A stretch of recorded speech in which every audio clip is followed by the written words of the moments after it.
रामगढ़ गांव की एक प्रचलित कथा है। दोपहर 12 बजे से लेकर आधी रात के 12 बजने तक गांव के बीचों बीच बने एक गुफा से अजीबोगरीब आवाजें आती हैं। इन आवाजों में इतना दर्द होता है कि सिर्फ सुनने से ही दिल की धड़कन तेज हो जाती है।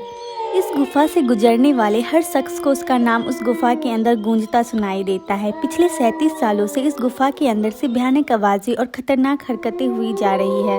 एक तो ये गुफा गांव के बीचों बीच है, तो ऐसे में गांव के लोगों को इस गुफा के खौफ को खत्म करना ही होगा, और ये तभी खत्म होगा जब अंदर से ये खौफनाक आवाजें और आकर्षक खत्म होगा। एक बार दो पैरानॉर्मल इन्वेस्टिगेटर राजू और अनमोल को इस गुफा का रहस्य जानने के लिए बुलाया जाता है। दोनों गुफा की ओर जाते हैं, तभी गांव का एक आदमी जिसका नाम गोपाल है उन दोनों से कहता है, साहब जी आप लोग अंदर जाने की जिद छोड़ दो, अभी भी कह रहे हैं कि इस गुफा का सच बहुत खतरनाक है। गोपाल की ये बातें सुन के राजू बोलता है, अरे गोपाल जी हमारी तो ये ड्यूटी है, हमारा डिपार्टमेंट हमें जो टास्क देता है उसे तो पूरा करना ही है। ये कहते हुए वो दोनों उस गुफा की ओर चल पड़ते हैं और शाम के करीब 5 बजे गुप्त तरीके से दोनों पैरानॉर्मल स्पेशलिस्ट उस भूतिया गुफा के अंदर पहुंचते हैं। राजू और अनमोल के अंदर दाखिल होते ही गुफा में उनके नाम की गुस्सेल आवाज गूंजने लगती है, हंसते हुए, जाओ यहाँ से नहीं तो मरोगे दोनों, तुम लोग इस दर्द की दुनिया से बाहर निकल जाओ, नहीं तो दोनों की मौत आज रात 12 बजे तय है। सब सुन के अनमोल बोलता है, यार राजू ये गुफा कितनी अजीब है, अब तक ऐसा कोई केस हैंडल नहीं किया जहाँ बेजुबान गुफा धमकी देती हो। राजू बोलता है, भूतिया जगह हमेशा अजीब और खतरनाक ही होती है, बस अब सोचना कम और टॉर्च की मदद से पिक्चर कलेक्ट कर। अनमोल गुफा की हर तरफ से पिक्चर कलेक्ट करते करते आगे बढ़ने लगता है। अनमोल को तभी बड़े बड़े कदमों की आवाज सुनाई देने लगती है। ये आवाज उसके ठीक बगल से आ रही थी।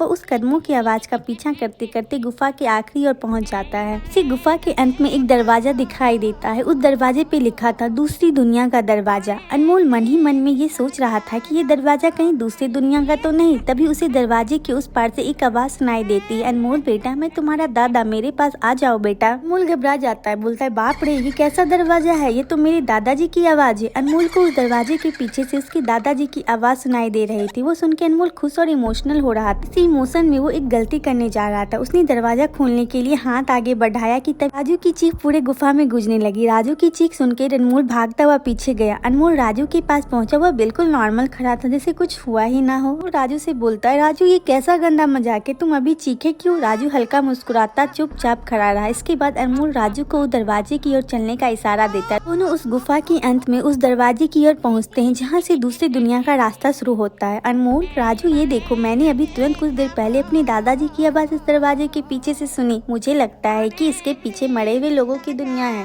फिर राजू बोलता है, तो ये दरवाजा खोल के देख लो ना। अनमोल सही कहा, मैं दरवाजा खोलता हूँ। अनमोल दरवाजा खोलने ही वाला था कि तभी उसकी नजर राजू की शरीर पर पड़ती है। अनमोल राजू से बोलता है, यार जब तुम इस गुफा में आए थे तब तुमने सफेद शर्ट और नीली जींस पहनी थी, और अभी तुमने काली जींस और लाल शर्ट पहनी है। भाई आखिर तुमने कपड़े कब बदले। तभी राजू के दांत बाहर आने लगते हैं, उसका कद बड़ा होने लगता है, उसके हाथ के नाखून बड़े होने लगते हैं, और अब वो पूरी तरह से एक डेविल बन चुका है। वो डरावनी हंसी के साथ एक भारी आवाज में कहता है, तेरे राजू को मैंने 10 मिनट पहले ही दरवाजे के पार भेज दिया है जब तुमने उसकी चीख सुनी थी। अनमोल डरते हुए बोला, मतलब कि तुमने राजू को मार डाला। डेविल तुझे कोई शक है तो जा इस दरवाजे की उस तरफ, तुझे तेरा दोस्त वहीं मिलेगा। जिस दुनिया से तू आया है वहाँ मरने से पहले लोग रहते हैं, अब तू जिस दुनिया में जाएगा वहाँ मरने के बाद लोग रहते हैं। मौत की दुनिया में तेरा स्वागत है। सब सुन के अनमोल बहुत ज्यादा डर जाता है और वो भागने की कोशिश करता है, लेकिन सामने वो राक्षस खड़ा था। जब एकमात्र रास्ता वो दरवाजा था, उसने सोचा ये दरवाजा इस गुफा के बाहर जाने का रास्ता होगा। अनमोल खुद की जान बचाने के लिए दरवाजा खोल देता है। उसको दरवाजे के अंदर पूरा अंधेरा दिखाई देता है। उस दरवाजे के अंदर से रोने और चिल्लाने की आवाज आने लगती है। अनमोल इससे पहले कि दरवाजे को बंद करता, एक लंबा सा हाथ उस दरवाजे के अंदर से आया और अनमोल को उस दूसरी दुनिया की तरफ खींच लिया। इससे अनमोल की एक तेज चीख निकल गई और वो डेविल भी जोरों से हंसने लगा। आज तक कई लोगों ने गुफा के अंदर जाके उसके रहस्य को जानने की कोशिश की, लेकिन कोई भी उस गुफा के रहस्य को जान नहीं सका।